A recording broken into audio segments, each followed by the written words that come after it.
പിന്നെന്തിനാ അവളുടെ കൂടെ ഉറങ്ങാതെ വേറെ മുറിയിലേക്ക് പോയത്? ആദ്യമേ അതാകായിരുന്നില്ലേ? അമ്മുവിന്റെ കൂടെ കഴിയുന്നത് നിങ്ങളൊക്കെ പ്രശ്നമാക്കിയ അതിന്റെ വേദന അവൾ അനുഭവിക്കേണ്ടി വരുമെന്ന് കരുതിയ ഈ വീട്ടിൽ താമസിക്കാൻ വരുമ്പോ എന്നോട് അവൾ ആദ്യം ആവശ്യപ്പെട്ടത് അതാണ്. ഞാൻ പറഞ്ഞതിൽ എന്താ സംശയം? ഉള്ളിലെ നല്ല വിഷം പോയിട്ടുണ്ട്. ഉള്ളില് വിഷം നടക്കുന്നത് ചേച്ചി അനിയത്തിയോ? മോള് വാ, അമ്മ വിളമ്പി തരാം. എന്തെങ്കിലും കുറച്ച് ഭക്ഷണം നീ കഴിക്ക്. അമ്മുവിന്റെ ചിന്തകളിൽ നിന്ന് എന്നെ മോചിപ്പിക്കാന്ന് അമ്മ കരുതണ്ട. അമ്മു ഈ വീട്ടില് തിരിച്ചെത്തുന്നത് വരെ ഞാൻ ഈ മുറിയിലെ കഴിയൂ. അവളെ കുറിച്ചുള്ള എന്റെ ഓർമ്മകൾ എപ്പോഴും എന്റെ കൂടെ ഉണ്ടാവും. നീ അവളെ അത്രയ്ക്ക് സ്നേഹിക്കുന്നുണ്ടെന്ന് ഞാൻ സമ്മതിച്ചു തരാം. പക്ഷേ മോളെ, നിന്നോടൊരു വാക്ക് പറയാതെയല്ലേ അവള് പോയത്? എന്റെ മോളൊന്ന് ആലോചിച്ച് നോക്ക്. നീ കൊടുത്ത സ്നേഹം അവള് നിനക്ക് തിരിച്ചു തന്നോ?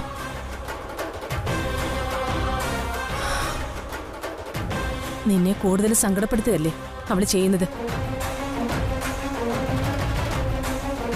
ഒന്ന് ഫോൺ ചെയ്യാനെങ്കിലും അവള് മനസ്സ് കാണിച്ചോ?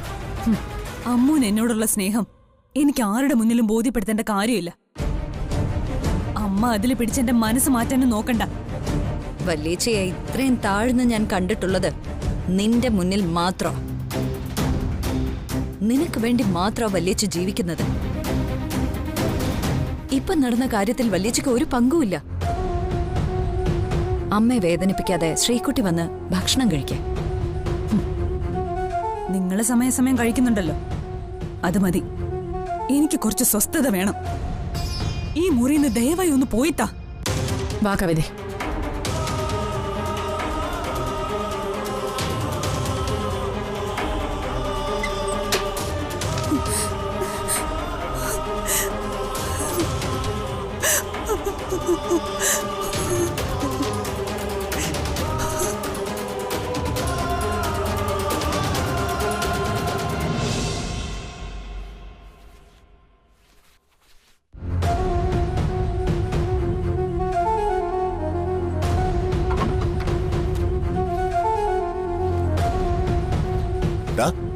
അമ്മൂനെ കണ്ടുപിടിക്കാനുള്ള ശ്രമമൊക്കെ മതിയാക്കിയാടാ.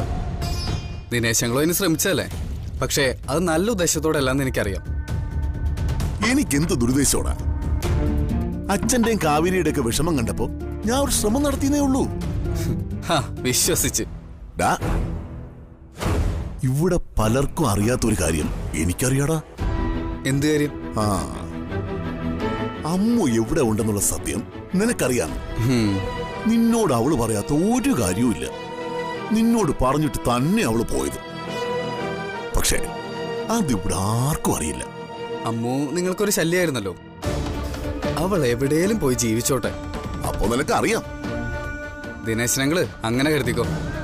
എടാ, നിനക്ക് കുറച്ച് ബുദ്ധി ഉണ്ടെങ്കിൽ ഞാൻ പറയുന്ന കാര്യം നിനക്ക് മനസ്സിലാവും. നിന്റെ ആരും അല്ല അമ്മു. അവള് നിന്നാലും പോയാലും അത് നിന്നെ ബാധിക്കുന്ന വിഷയമല്ല. എടാ, നീ ഇങ്ങനെ ഈ വീട്ടിലെ പണിയും ചെയ്ത് കാറും കഴുകി ജീവിതം പാഴാക്കാതെ ആണുങ്ങളെ പോലെ ജീവിക്കാൻ പഠിക്കടാ. ഒരു പെണ്ണിനെ വിളിച്ചോണ്ടവരുടെ പ്രായമൊക്കെ നിനക്കായി. പണി എന്തെന്ന് ചോദിച്ചാ നിനക്ക് വീട്ടുപണിയാണെന്ന് പറയാൻ നാണമാവില്ലേ? നിന്റെ പ്രായത്തിൽ ആരടാ ഇങ്ങനെ ജീവിക്കുന്നത്? എനിക്കതൊക്കെ അറിയാം. പക്ഷേ എന്തെങ്കിലും ഒരു വഴി കാണണ്ടേ? നിനക്ക് രക്ഷപ്പെടാൻ ഒരു വഴി ഞാൻ പറഞ്ഞു തരാം. നിനക്ക് 5 ലക്ഷം രൂപ ഞാൻ തരും. 5 ലക്ഷവും? അതെ, 5 ലക്ഷം. നീ ഒരു പണിയും ചെയ്യണ്ട. അമ്മു എവിടെ ഉണ്ടെന്ന് മാത്രം പറഞ്ഞാ മതി.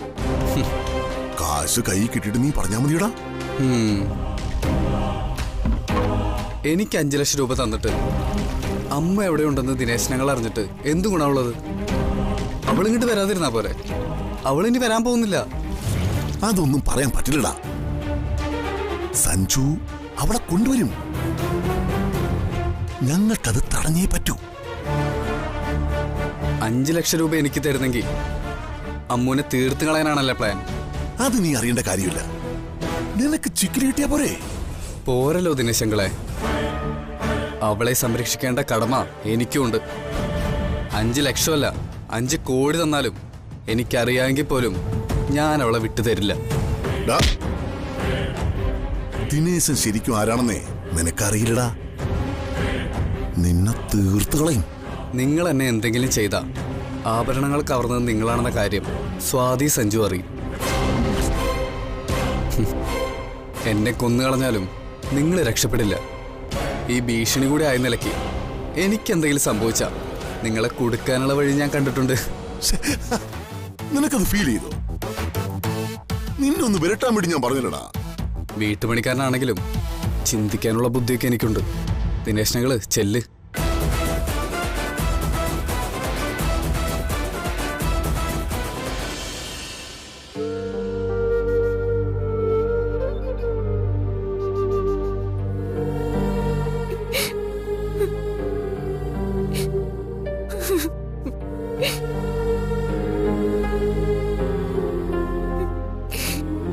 അമ്മേ,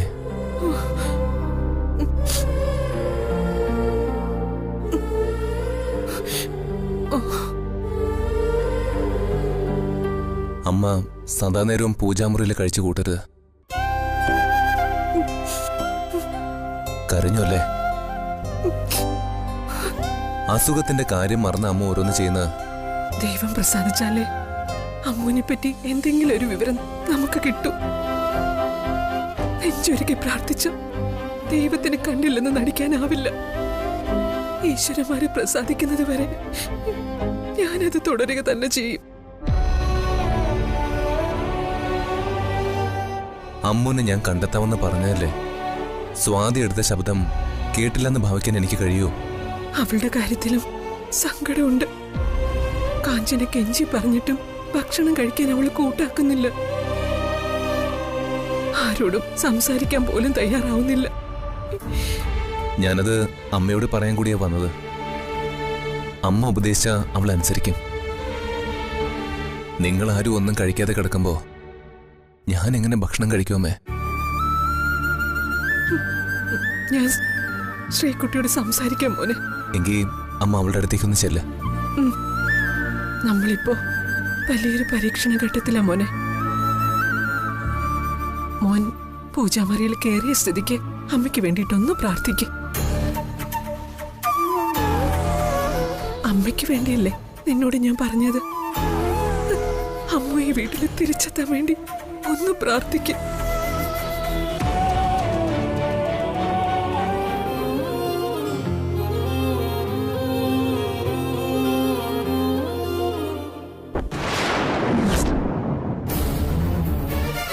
അയ്യോ,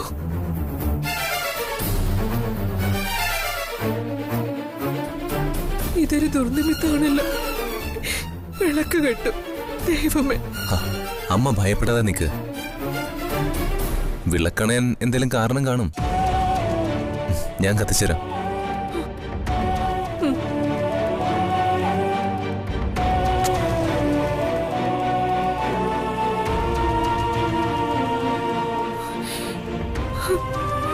പ്രാർത്ഥിക്കും മോനെ.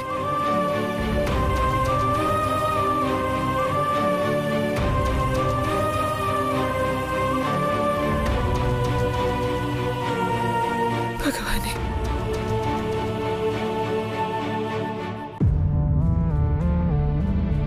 മോനെ,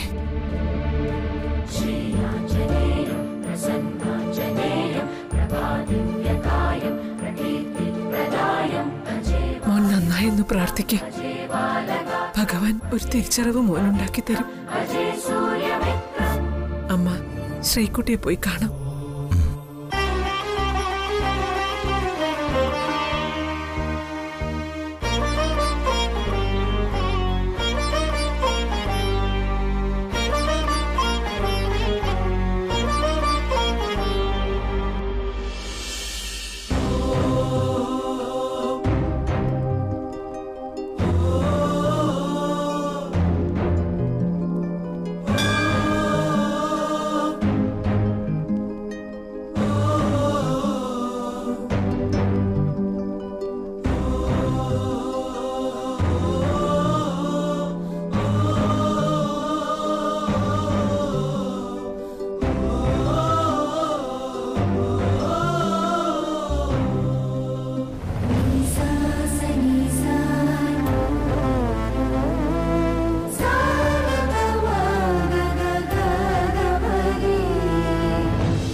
അമ്മു എവിടെ അമ്മേ? അവള് റൂമിലേക്ക് പോയല്ലോ.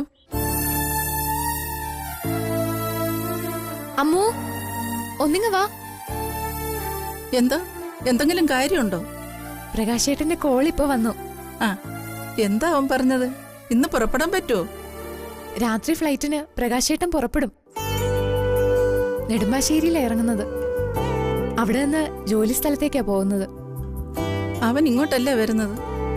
പ്രകാശേട്ടൻ നേരെ ഇങ്ങോട്ട് വന്നാ ഉടനെ അമ്മൂനെയും കൊണ്ട് അങ്ങോട്ട് പോവാൻ പറ്റുമോ? എത്രയോ ദിവസങ്ങൾക്ക് ശേഷാ വരുന്നത്. അമ്മൂനാണെങ്കി ഇവിടെ നിന്ന് പോയാ മതി. അതും ശരിയാ. അവൻ വന്നാൽ 2 ദിവസമെങ്കിലും വീട്ടിൽ നിൽക്കാതെ പോകുന്നത് എങ്ങനെയാ? അല്ല, പ്രകാശേട്ടൻ എന്താ പറഞ്ഞത്? ഫ്ലൈറ്റ് ഇറങ്ങിയ പ്രകാശേട്ടനെ പിക്ക് ചെയ്യാൻ കമ്പനിയിൽ നിന്ന് വണ്ടി വരും. അമ്മൂനെ നാളെയുള്ള ബസ്സിൽ കയറ്റി വിടാനാ പറഞ്ഞത്. 9 മണിക്ക് മൂന്നാറിലേക്ക് ടെമ്പോ കിട്ടും. അവിടെ നിന്ന് ബസ്സും. പ്രകാശേട്ടൻ വന്നാ അതിലാ പോകുന്നത്. അപ്പോ അമ്മു തനിച്ച് തന്നെ പോകേണ്ടി വരും അല്ലേ? അത് സാരല്ലേ അമ്മേ. സിസ്റ്റർ എനിക്ക് അഡ്രസ്സ് തന്നാ മതി. അഡ്രസ്സ് ഫോൺ നമ്പർ ഞാൻ തരാം. ബസ് ഇറങ്ങിയ അമ്മ ഒരിടത്തും അന്വേഷിച്ചു പോണ്ട. ബസ് സ്റ്റോപ്പില് കമ്പനി വണ്ടിയുമായി പ്രകാശേട്ടൻ കാത്തു നിപ്പുണ്ടാവും. അമ്മൂന് വേണ്ടതൊക്കെ ചെയ്തു തന്നിട്ടേ പ്രകാശേട്ടൻ ഇങ്ങോട്ട് വരൂ. അതാ അതിന്റെ ശരി. കുറച്ചു ദിവസം അവനിവിടെ നിൽക്കാമല്ലോ. പ്രകാശേട്ടന്റെ ഫോട്ടോ അമ്മു കണ്ടതാണല്ലോ. നിന്റെ ഫോട്ടോയും ഞാൻ അയച്ചു കൊടുത്തിട്ടുണ്ട്. പരസ്പരം തിരിച്ചറിയാൻ ഒരു പ്രയാസം ഉണ്ടാവില്ല. ആ, പിന്നെ ബസ്സുകാരെയൊക്കെ പ്രകാശേട്ടന് പരിചയമുള്ളവരാ. ബസ് അതുവരെയാണോ പോകുന്നത്? ബസ് തമിഴ്നാട് അതിർത്തി വരെ പോവും. ആ, അമ്മേ, പേടിക്കാൻ ഒന്നുമില്ല. എനിക്ക് നല്ല ധൈര്യമുണ്ട്. പിന്നെ എനിക്കൊരാഗ്രഹമുണ്ട്. രാവിലെ ക്ഷേത്രത്തിൽ പോയിട്ട് ദേവിയെ ഒന്ന് പ്രാർത്ഥിക്കണം. ഇനി ഒരിക്കലും എനിക്കതിന് കഴിയാതെ വരും. അത് വേണ്ട അമ്മു. നീ ദേവിയെ ഇവിടെ ഇരുന്ന് പ്രാർത്ഥിക്കുന്നുണ്ടല്ലോ, അത് മതി. നിന്റെ നന്മയ്ക്കാ ഞാൻ പറയുന്നത്. ആ ക്ഷേത്രത്തിൽ മംഗലശ്ശേരിയിലുള്ളവരൊക്കെ പതിവായി തൊഴാൻ വരാറുണ്ട്. അത് മാത്രമല്ല, പൂജാരിക്ക് നിന്നെ അറിയാം. സഞ്ജുവും സ്വാതിയും ഇപ്പൊ വിശ്വസിക്കുന്നത് നീ ദൂരെ എവിടെയോ പോയെന്നാ. ആ വിശ്വാസം അങ്ങനെ തന്നെ ഇരിക്കുന്നതാ നല്ലത്. സുരഭി പറയുന്നത് ശരിയാ അമ്മു. നിന്നെ ഞങ്ങൾ ഇവിടെ ഒളിപ്പിച്ചു വെച്ചതെന്ന് ആരും മനസ്സിലാക്കാൻ പാടില്ല. മംഗലശ്ശേരിക്കാരൊക്കെ വലിയ ആൾക്കാരാ. അവരുടെ വീട്ടിൽ നിന്ന കുട്ടിയാ നീ. അവരുടെ കണ്ണിൽ ഞങ്ങൾ പൊടിയിട്ടെന്നറിഞ്ഞാൽ അവര് ഞങ്ങൾ വെച്ചേക്കില്ല. സ്വാതി ഇവിടെ വന്ന് കാണിച്ചതൊക്കെ ഓർമ്മയുണ്ടല്ലോ. കാര്യങ്ങളുടെ ഗൗരവം അപ്പോഴെനിക്ക് ബോധ്യമായത്. ഇവിടുന്ന് നിന്റെ കൂടെ ബസ് സ്റ്റോപ്പ് വരെ ഞാനും വരുന്നുണ്ട്. നിന്നെ ടെമ്പോ കയറ്റി വിട്ടാലുടൻ പ്രകാശേട്ടനെ വിളിച്ച് എനിക്ക് വിവരം പറയണം. നീ ക്ഷേത്രത്തിൽ പോയാ നിന്റെ കൂടെ എനിക്കും വരാതിരിക്കാൻ പറ്റുമോ? നമ്മളെ അവിടെ ഉള്ളവര് കാണും. ആ മോഹം അമ്മ വേണ്ടെന്ന് വെക്ക്. ഇത്രയും ദിവസം കഴിച്ചു കൂട്ടിയതിന് ഫലം ഉണ്ടാവാതെ പോകരുത്.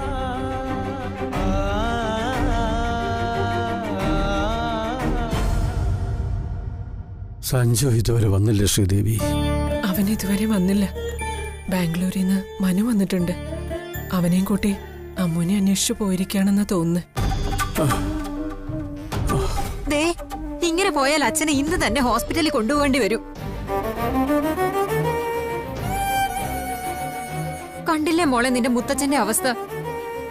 നീയേ സഞ്ജുവിനെ വിളിച്ചൊന്ന് വീട്ടിലേക്ക് വരാൻ പറ. ഹോസ്പിറ്റലിൽ കൊണ്ടുപോയേ ഡ്രിപ്പ് കൊടുക്കാതെ പറ്റില്ല. അതിന്റെ ആവശ്യമില്ല മുത്തശ്ശി. മുത്തശ്ശൻ ഭക്ഷണം കഴിച്ചാ മതി. രാജു, വേഗം ഭക്ഷണം എടുത്തു വെക്ക. അമ്മു വിളമ്പിത്തരാത്തതുകൊണ്ടല്ലേ മുത്തശ്ശന് ഭക്ഷണം കഴിക്കാൻ പ്രയാസം. അമ്മുവിന് പകരം അവളുടെ ചേച്ചി മുത്തശ്ശന് വിളമ്പിയല്ല വാരിത്തരും. മോള് തമാശ പറയാണോ? അല്ല, ഞാൻ സീരിയസ് ആയിട്ട് പറഞ്ഞത്. ഒരിക്കൽ സഞ്ജുവിനെ വേദനിപ്പിച്ചതിന്റെ കുറ്റബോധം എനിക്കുണ്ട്. രാജു, ഭക്ഷണം എടുത്തു വെക്ക.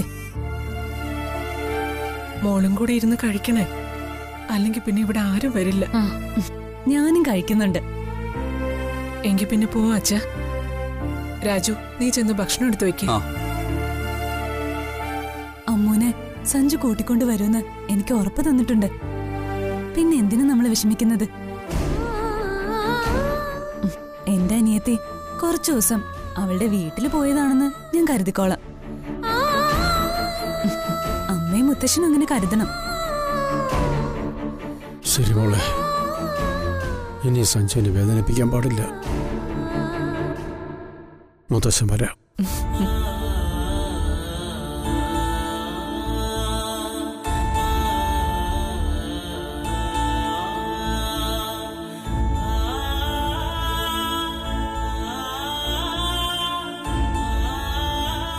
നമ്മളൊന്നും കഴിക്കാതിരുന്ന അമ്മൂന്റെ മനസ്സ് വേദനിക്കും. അവളത് അറിയും മുത്തശ്ശ. അവള് പോയതൊക്കെ ശരി തന്നെ. അവളുടെ ഉടലെ ഇവിടെ നിന്ന് പോയിട്ടുള്ളൂ. മനസ്സിവിടെ തന്നെ ഉണ്ട്. അമ്മൂന്റെ സന്തോഷത്തിന് വേണ്ടി നമുക്ക് കഴിക്കാം.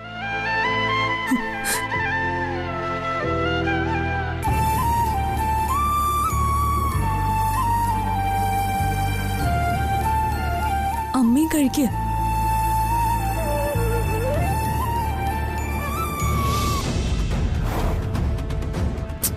നീ കാര്യം എന്താന്ന് വെച്ചാ പറ. അത് നേരിട്ട് കാണേണ്ടതാ. വല്ലിച്ചൊന്നു വാ വാ.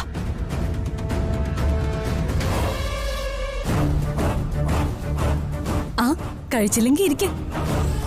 ഇത്രേ ഉള്ളൂ വല്യേച്ചി. വിശപ്പ് സഹിക്കാതെ ആവുമ്പോ ആഹാരമൊക്കെ കഴിച്ചോളും. ഇളയം എന്ത് കരുതിയത്? ഞങ്ങൾ പട്ടിണി കിടന്ന് മരിച്ചു പോകുന്നു.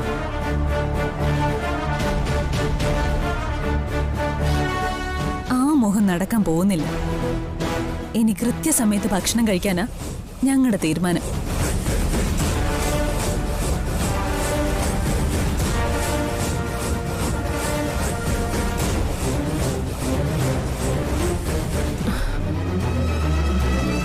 സഞ്ജു ആ പെണ്ണിനെ കണ്ടെത്തിയെന്ന് എനിക്ക് തോന്നുന്നത്. അതിന്റെ ആഹ്ലാദം ശ്രീകുട്ടി കാണിച്ചത്. ഇല്ലെങ്കിൽ ഇവരാരും ഇങ്ങനെ ഇരുന്ന് ഭക്ഷണം കഴിക്കുമായിരുന്നു. ഇത് കാണിക്കാനാണ് നീ എന്നെ വിളിച്ചോണ്ട് വന്നത്? ഓ വല്യേച്ചി പോടി.